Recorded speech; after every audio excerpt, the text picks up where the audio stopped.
Yo, so this would be a test snippet for this particular topic. Had some posting issues with the last video. If you tuned into that stream, shout out to you. You may or may not see this live right now, although I am obviously live. I'm gonna do like a 10-minute test clip, by the way, just to see if it gets pulled for content issues.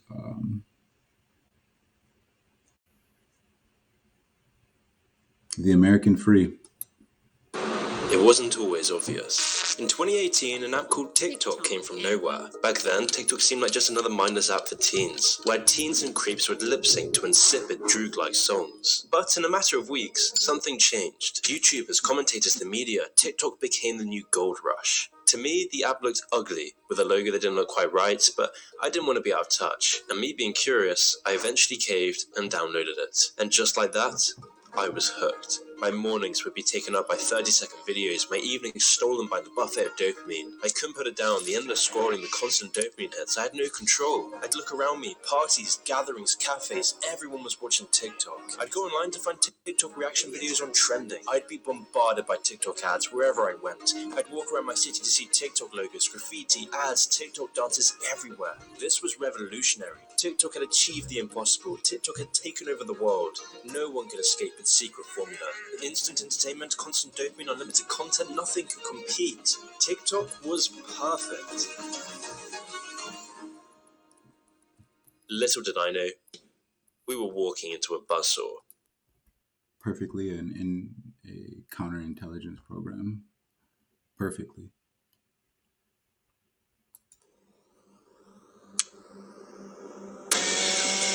After hours of extensive research, I fell down a TikTok rabbit hole, and the further I went down this rabbit hole, the more horrifying things became. As what I'm telling you today has been ignored by almost all of the media, almost all of the influencers, and all of the corporate elite. And at the same time, governments around the world are beginning to understand the true scope of what's going on. So let this video be a warning to everyone who's downloaded this insidious app, and join me as we cover the raw and unfiltered truth behind TikTok.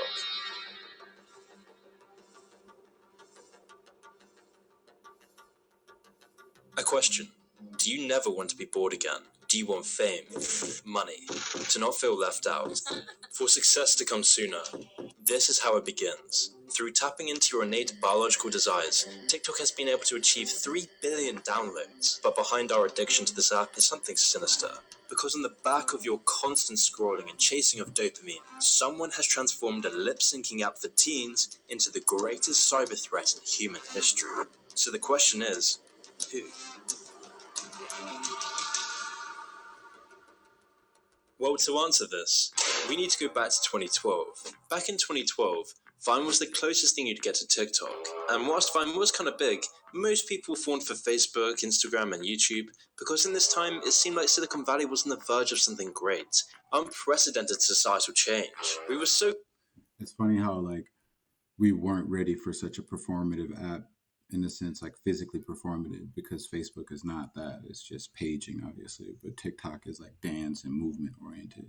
Caught up with our own creations that we never gave China a second thought. But back in Beijing, something was bubbling under the surface. A creature called ByteDance. Now, ByteDance wasn't just any old tech startup. It was a startup directed by a man named Zhang Yiming, and it was also a startup that was littered with Chinese officials. Zhang's first move with ByteDance was to create a news platform called Headlines. But rather than this being any old news platform, this is low-key one of those videos where I don't even really have to say that much in order to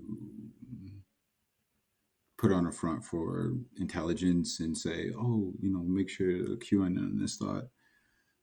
I guess this feature is so inflaming and so current. We're really just going to see if I get to continue to hold this as my own video, I guess. From the pace of editors and reporters, ByteDance was putting their money into creating the most powerful advanced AI technology imaginable. An AI system more advanced than anything seen before it. This was no accident. In this time, the Chinese government had a strong desire to make AI a priority in the race for global tech dominance. But why was China so obsessed with AI? Why was the Chinese government so involved with working with this unknown tech company? To answer this, let's take a quick look at what ByteDance's AI technology was capable of. On this news site, there wouldn't be a curated feed or editors controlling the flow of information. Headlines instead use specially made AI algorithms to select and push the news robotically, with the company never having to hire a single reporter or editor. To test this highly developed AI system, ByteDance released the app to the Chinese market, and almost immediately, the algorithm worked its magic. In a matter of months, headlines became extremely popular in China, with the site gaining 10 million users in just 3 months. There was only one issue. All content that wasn't aligned with the government's core socialist values would be illegal. Being that it is a algorithm-based technology, as most things are now, with programming and engineering, you got to wonder if they use bots in their launch. Which meant there would have to be at least one editor. That's why ByteDance went so far as to publish a statement thanking the state for its supervision, making ByteDance the first ever AI-generated propaganda machine. It was the embryonic site for much darker things to come.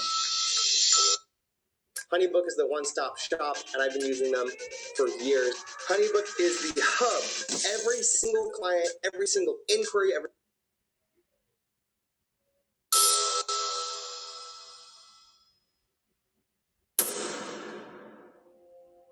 It's 2016 and the Chinese government is inching towards technological dominance. But if they were going to overtake Silicon Valley, they would need to expand their AI technology across the globe.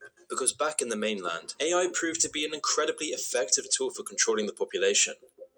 They're constantly monitored by facial recognition cameras that are able to instantly put a face to a name. Now the Chinese are also ranked, given a mark out of a possible 950 points. I think being ranked is a good thing.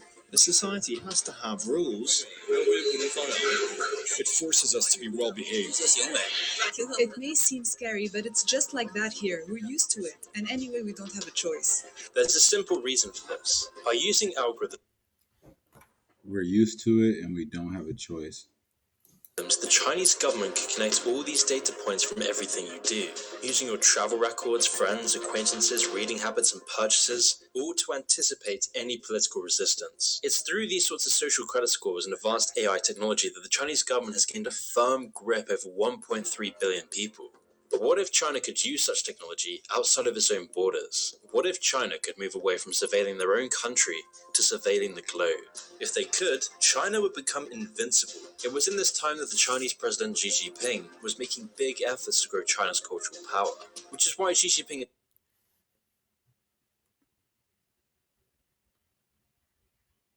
I guess that's the problem nowadays, obviously, with like content creation. Because why should he be forced, the narrator that is, why should he be forced to use that type of language? Why should it be hypothetical if they're getting ready? Because maybe what, being thought to be a fearmonger or something like that.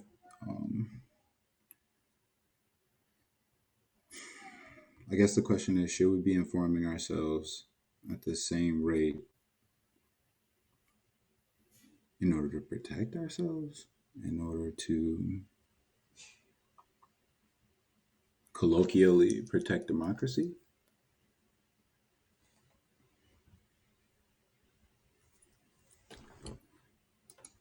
announced that China needs to increase its soft power to give the world a good Chinese narrative and better communicate China's messages to the world. We have made significant advances on theoretical and cultural fronts. Xi Jinping announced that, quote, "We should increase China's soft power, give a good Chinese narrative, and better communicate China's messages to the world." And this is where America's had the upper hand for decades. Through America's spread of culture and ideology, America has been able to maintain its global influence. And in recent years, this has been catalyzed by one thing: Silicon Valley.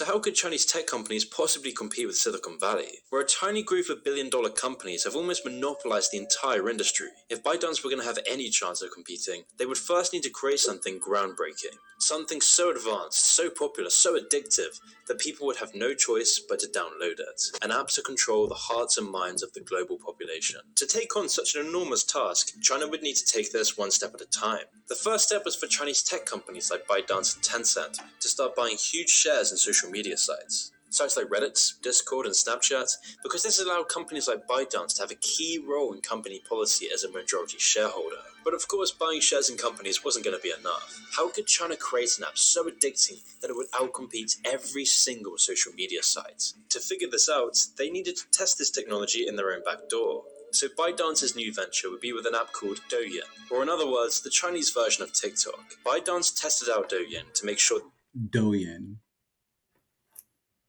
the technology would be effective enough, and in less than a year, Douyin took over China, gaining enormous popularity, with 1 in 10 Chinese people having downloaded the app in less than a year. All because of this specially developed AI technology. It was now time for ByteDance to go global.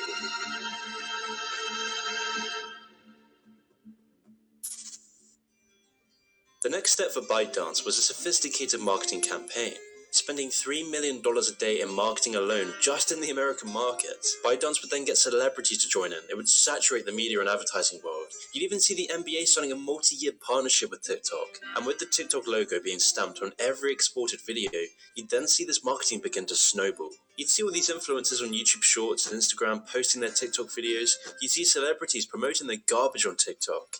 But marketing alone wasn't enough. So the next step for TikTok's growth was through the acquisition process. In this time, ByteDance noticed that fellow Chinese company Musical.ly was getting a foothold in the psyche of Generation Z. So rather than these companies trying to outcompete each other for ultimately the same goal, TikTok bought up Musical.ly for $900 million.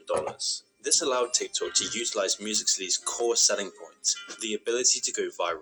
Musical.ly provided a platform with an algorithm that rewards content above all else. Anyone could post some content and go viral the next day. Because of that, Gen Z rushed to it, allured by the prospects of fame, attention, and quick dopamine hits, using its AI technology to learn how to create the most addictive user interface possible.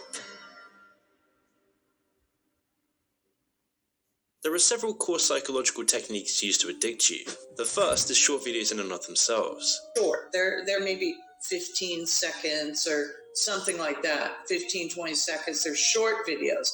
And so it's just that quick, it's almost like a little tasting menu of fabulous. You're trying this and trying that. The reason for TikTok's initial success is that they took the knowledge companies learned from making catchy advertisements. Advertisers spend millions gathering your attention for up to 30 seconds. And oftentimes, whether you like the advert or not, you'll find they're easily digestible. So TikTok would use this video design, but instead of paying millions to make these videos, TikTok's own users would automatically use all their creativity and talent to garner some hint of virality. Then the most addicting videos made are rewarded favorably for doing so. Once people catch on to which engagement tactics work, these videos are then copied over and over again. The most catchy songs are replicated over and over, creating the cycle of people who are addicted to chasing virality. These creators then feed the masses' own addiction to these dopamine-sucking videos. But of course, not all of these videos can be addictive, and that's the point. Because one of the key social engineering tactics TikTok uses is called intermittent reinforcement. I spoke about this tactic in my previous video on TikTok, but basically intermittent reinforcement is the More on psychological warfare. Super interesting. reason why casinos are so addictive. Because by not winning every time on the slot machine, you're always excited for the next hit. I mentioned in this last video on TikTok that when you expect a reward after a certain action, you tend to work less for it. Yet when the timing of the reward or the certainty we'll get it at all is unpredictable, we tend to repeat that behavior with even more enthusiasm. And so in the case of TikTok, a video has to capture users' attention very quickly to cause them to watch the whole thing. If the video doesn't catch your attention within a couple of seconds, it's swiping onto the next one. And so after countless videos fail to give you that dopamine rush, you'll finally find that gem. The fact that you're watching this video means you are energetically aligned with me and aquafarians, but you may know them as mermaids. And there are real consequences to this. TikTok's design is neurologically damaging. Researchers are only just beginning to understand this. Since Generation Z's infatuation with TikTok, our attention spans have dropped to the lowest levels in recorded history. with our attention spans becoming reduced to that of a goldfish. And it doesn't even stop there. The vertical scroll, which is what you have on Facebook, for example, you're scrolling up on the news feed. But what this does is if you stop on a video and you like that video, it'll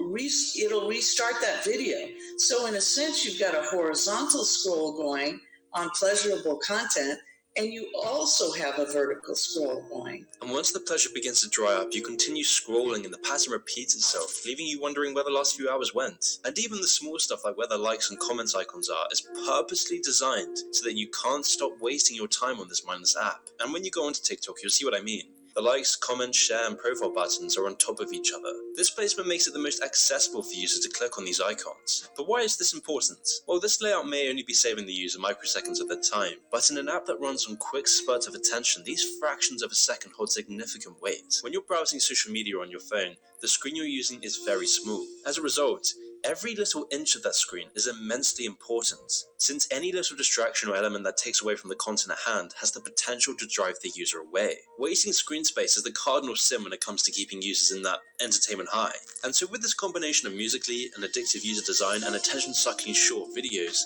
TikTok has been able to feast on a generation's goldfish attention span. Obviously highlighting the language necessary in building this type of program to survey and control people from afar and basically gain subliminal influence on them.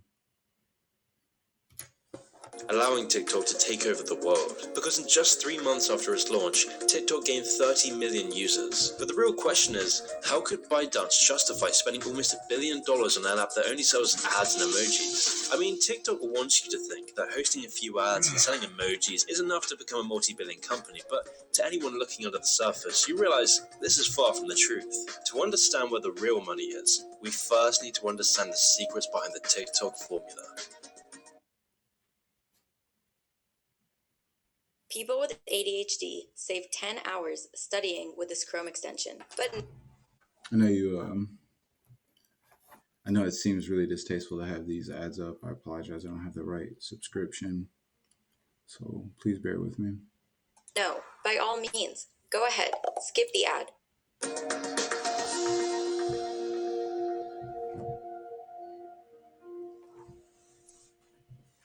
If China wanted TikTok to take over the globe, TikTok would need to tap into the human mind, not only through social engineering tactics, but also through their users' data, because this is where the real money behind TikTok lies. This is why TikTok is now considered a...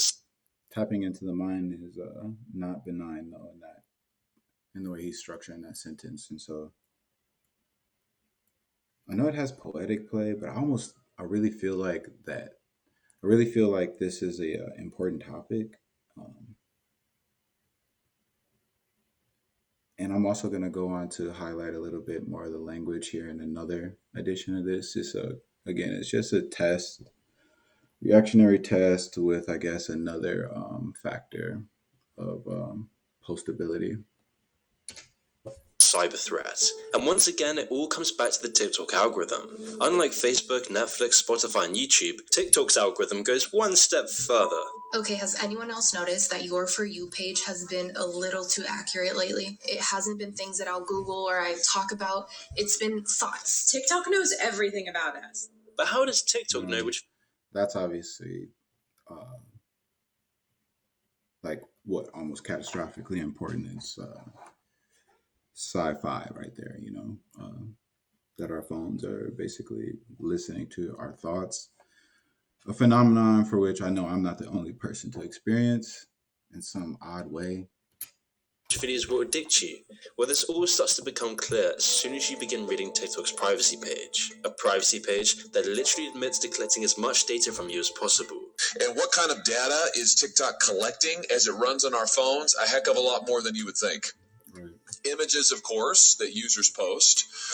But TikTok also collects information about the messages that you send, about the apps that you use, the other apps on your phone. It collects. If you're familiar with metadata and its pertinence in the digital realm, then then you know how much information they really have. Collects the sites that you visit. It collects your search history. It collects your keystrokes. It collects your location data. It stores all of this and maybe lots more. And so using all of this data, TikTok understands you better than you understand yourself. It predicts your future behavior. It learns at every second what you want and what you will do. And no, this isn't like Google or Facebook stealing your data and selling off to advertisers.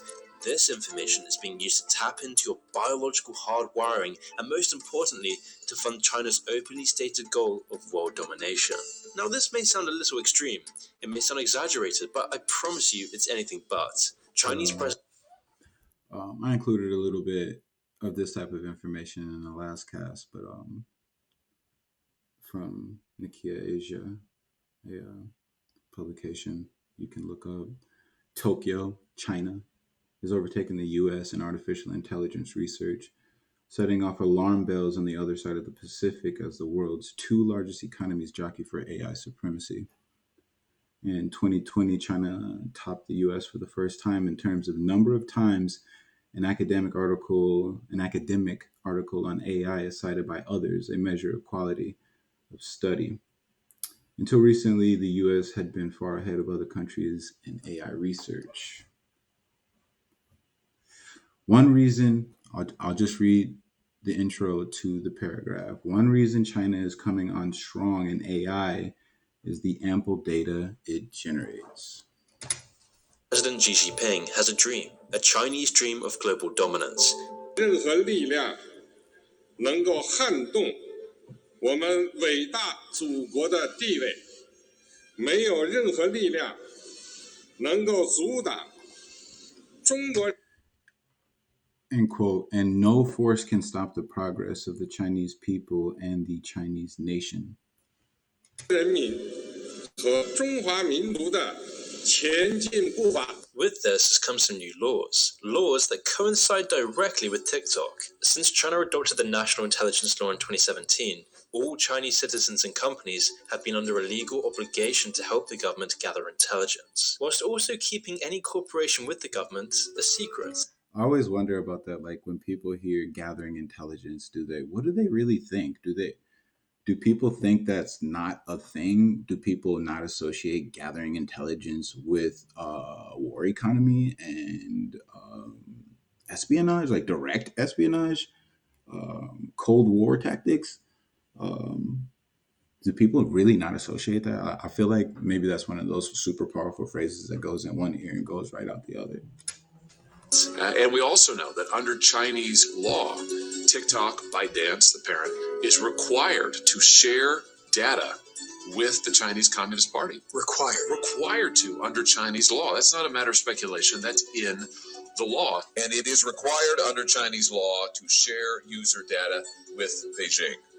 And TikTok has admitted that it has sent user data to China. And so with TikTok collecting so much user data, the fact that TikTok is half run by the Chinese government, and now with the passing of this new law, TikTok is beyond problematic. Which is why several countries have been quick to ban TikTok. TikTok, along with 223 other Chinese applications, were banned by India. The Indian government has banned dozens of Chinese-owned apps over apparent security. No. One of those things that I get to wonder right now in the moment is like, okay, like I'm presenting this information. I'm dually presenting this information after this guy did all the hard work to set this video up. Of course, shout out to him.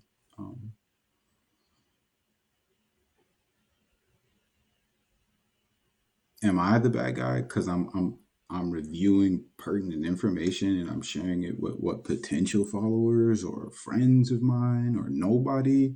It's online. I'm expounding it. I'm blasting it out into the universe. Is that dangerous? Hopefully it's not.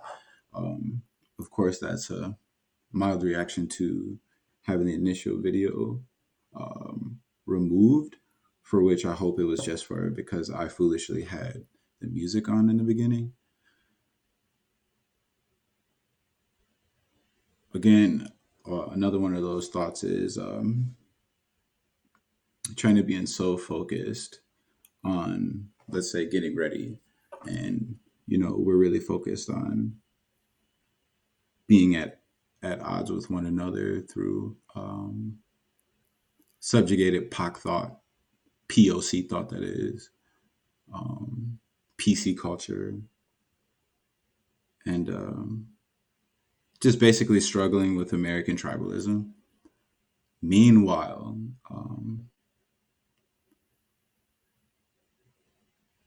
it's just preparation on the other side, sheer preparation. Concerns. Now, the list includes the messaging service WeChat and the wildly popular video platform TikTok. The Indian government claimed this was because they were damaging to India's sovereignty, integrity, defense, security, and public order. And this is why Trump signed an order to ban TikTok. In the order, Trump It's obviously strong language. I won't roll it back, but that's strong language. Said that there is credible evidence that leads him to believe that ByteDance might take action that threatens to impair the national security of the United States. But with America's heated politics, Joe Biden could let Trump have this legal victory and revoke Trump's ban on TikTok.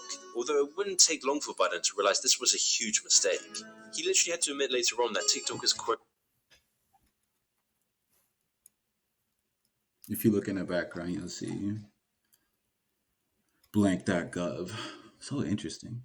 It's a matter of genuine concern. In addition to this, militaries around the world have banned TikTok on all personal devices. Since our last hearing on this subject, the Pentagon, the Department of State, the Department of Homeland Security, and the TSA have all banned their employees and service members from using TikTok on government devices. In fact, the Pentagon even went so far as to say that employees should have their children uninstall TikTok from their personal devices. But you may be asking, why does this matter? Why is TikTok labeled a national security threat? Why are governments around the world beginning to think that TikTok is the biggest cyber threat of the modern era? Well, stick with me here, because we're going to need to radically change the way you've been seeing TikTok.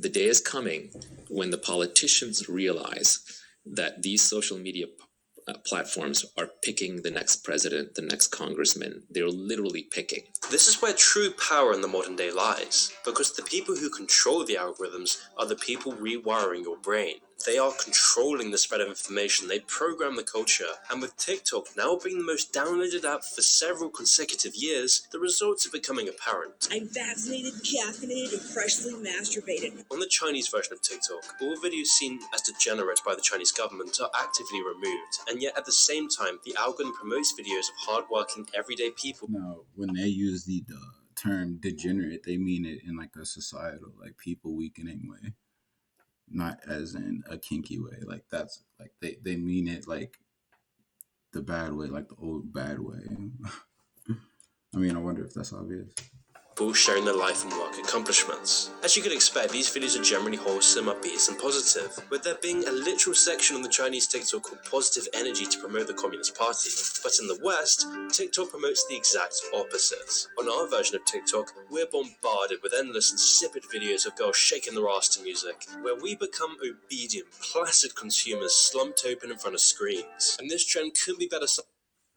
No, he said that like, he said, shaking their asses. What a dualistic thing. Like, how do you know about, quote, shaking asses and you're so distasted by it? Like, how did you come across asses shaking and then you were just, like, you were feeling like, oh, I hate it, too. Now, I understand the greater thought behind it.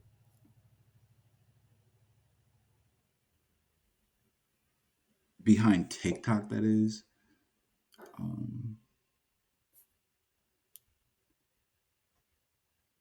I think that we have such a shame orientation on sexuality. Everything is shameful.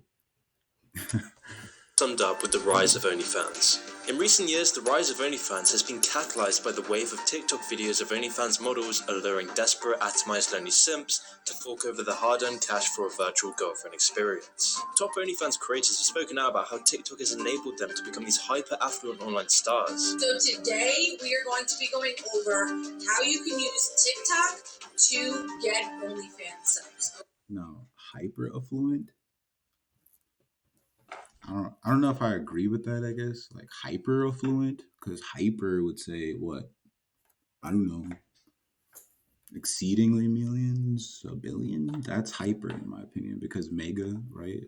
I don't know, but I guess I'm taking a Western approach to the colloquialism, but I'm still saying like it's getting people lit. It's like getting some people lit. It's getting people paid. Isn't that what America is about? It's about finding an opportunity to prevail within your talents or your God-given abilities. Or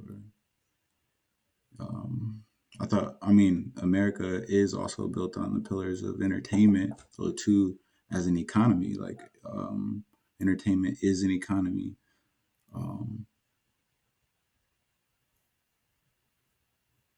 I guess if you're like, it's like it's like when you're entertaining people,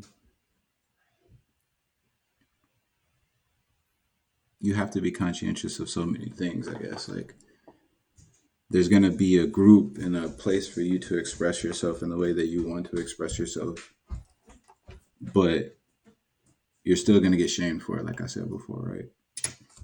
Okay. I think we're all like the main people on OnlyFans are roughly earning the same. I think at the moment it's like $1 million a month.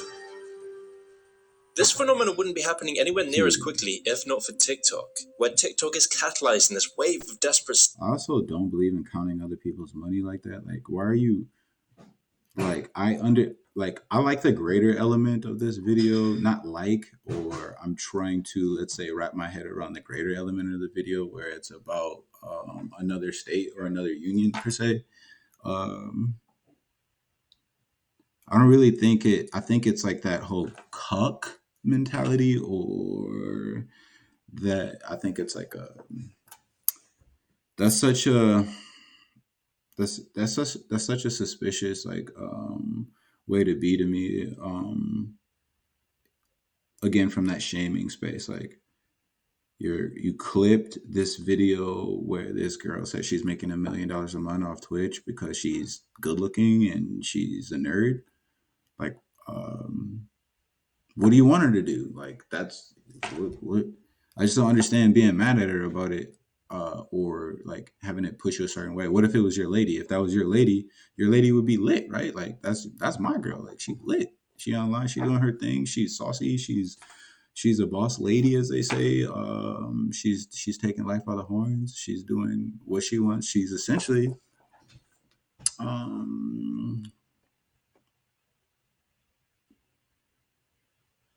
doing her own thing. I just don't understand why that's such a bad thing.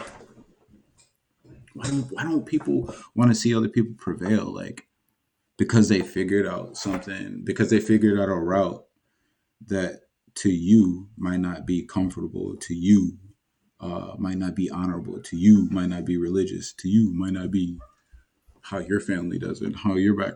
Like, it's like, geez, like, kind of stay out of people's business. Like, who cares? Like, who cares? She's feeding her family, and she's a warrior, because warrior spirit is all about making decisions. It's about being able to make a decision and not be afraid of things. And so she's taking care of her family.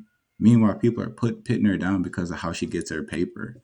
That sucks. I mean, it's not about the two individuals that I'm highlighting in the sense the narrator or the author of this video and the girl who was just in set. It's more about like the thought that like people are always trying to police other people and be dissatisfied with their decisions and shit. Like, and I guess that's essentially what I'm doing. I'm trying to highlight the human behavior.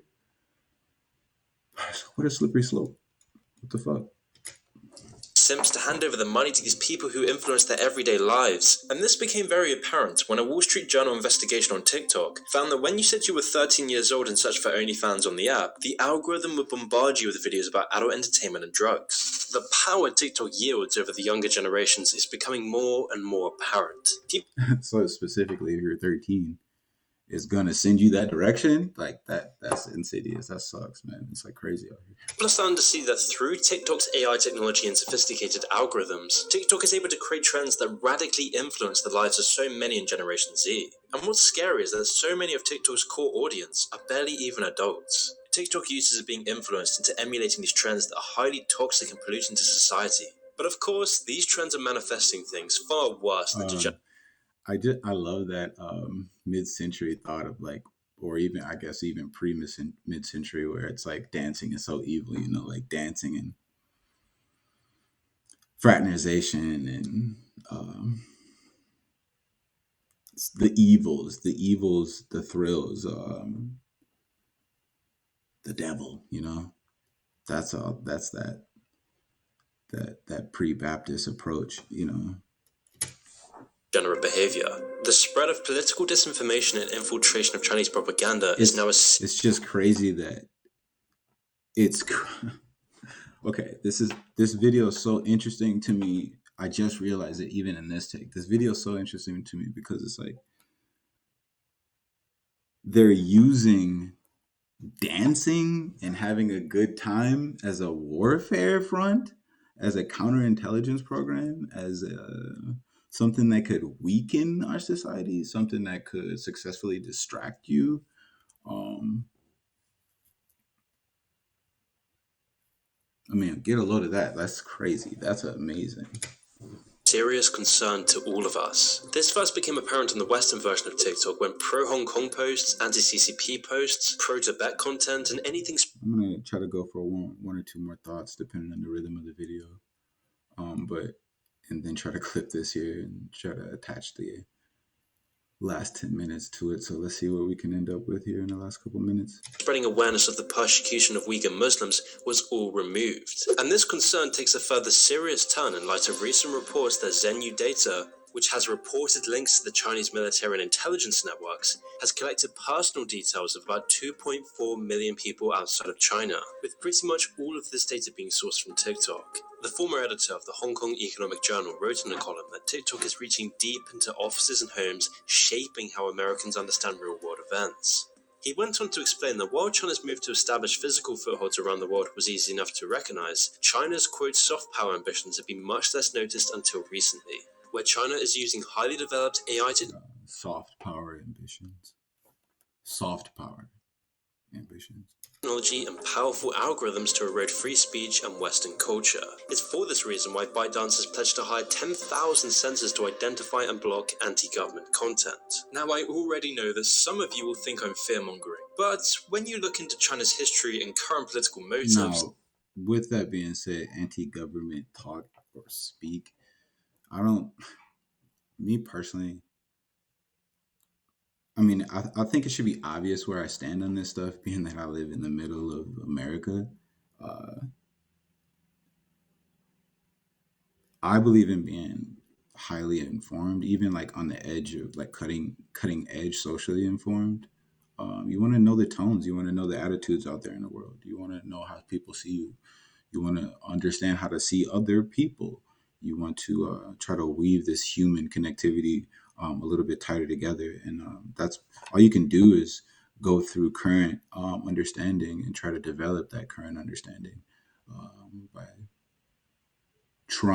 attempting to be interested, I guess. And that's what I'm really trying to do. It's not about sides or anything like that. Does this front concern me? Yes, it does concern me. From that social psychological point of view, where it's like, okay, it's like I don't know. I just want to, between America and China, I just want to avoid a situation where China looks like LeBron James and we look like a pipsqueak because we just want to do TikTok videos and dance and be distracted and not kind of understand the etymology behind things, like the root of things. Like we got to know the sources of this stuff. Like when it comes to what TikTok and these other things, like we need to have an understanding of where our information is coming from and how it's being used for and unfortunately against us and transversely, I guess, to influence us. So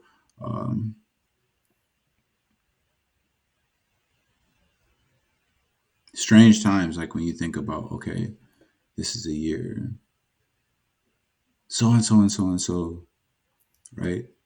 In the future, what does the future feel like? I guess this is what the future feels like, where it's just like clandestine type content approval and removal of videos and that type of stuff. And then, I mean, that's low level stuff, but that's still like, that curtails the public opinion. And every little deleted video adds up.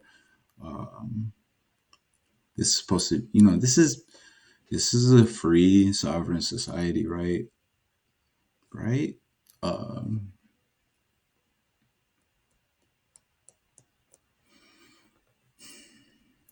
I think that there's a lot of different things. I think there's a lot of different issues that we could be focusing on wholly. Again, I'll note the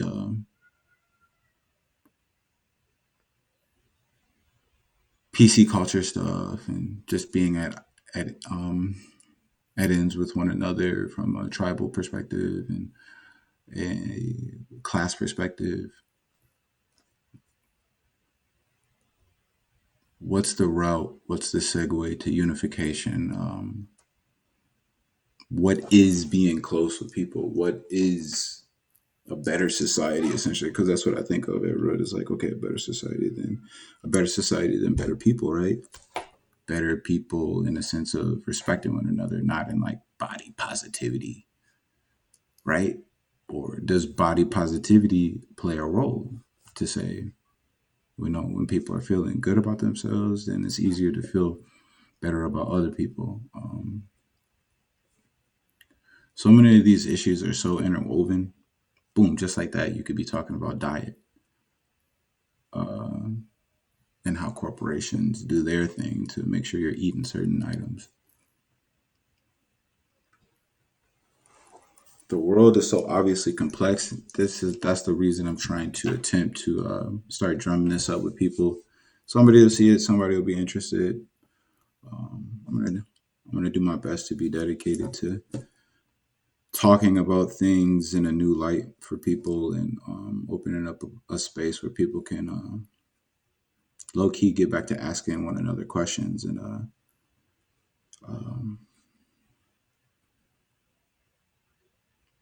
I'm one of these people that I like snide comments and people being rude and stuff and extremely playful, never able to really be serious, and not serious, but never able to be logical or intellectual about thoughts. I think that's one thing that kind of has to like change. Like people have to have a better relationship with words in the sense of expression for one another and figuring out issues and figuring out problems and being okay with being honest. But also we need to stop kind of like pegging each other down and kind of slice the next guy. Everybody's always trying to depeg the next person. Like we need to basically personally figure out what we're individually after before we approach other people and mistreat them. Like when, with these little funny ass microaggressions that we do to each other, barring your race or creed, just like micro little weird things. Like we're always like human beings are always so pent up and got it, if you're not feeling comfortable as a human, it's like you're gonna treat the person as an other. You're gonna be rude. You're gonna be impolite. You're gonna be inconsiderate. You're not gonna be as thoughtful. And that's what it's like. Can we?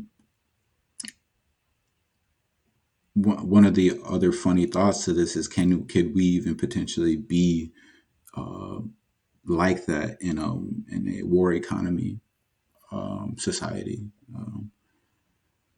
A society based on the military industrial complex. Is that even possible? So again, that's my cutout for this. We're going to stay up here for a few minutes while I try to figure out a couple things, but think on that stuff. Look out for more videos. Hopefully this stays up.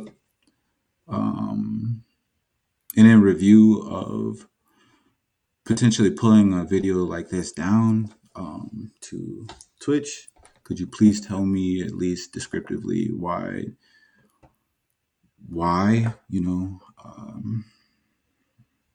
I'm not highlighting things to be at ends. It's about looking at our society for what it is, for what is happening, not hyperbole and not supposedness and not misinformation and misdirection. Like I'm just trying to take a look at this stuff head on, and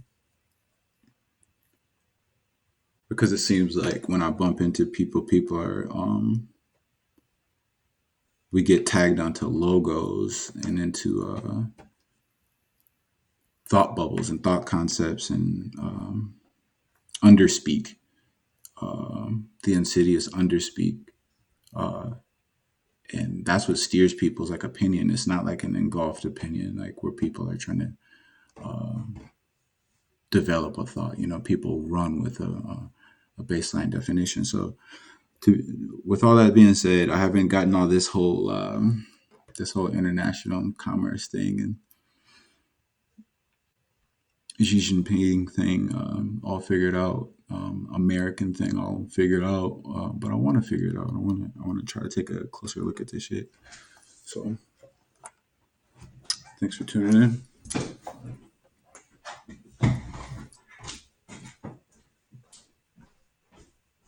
Babe? Baby?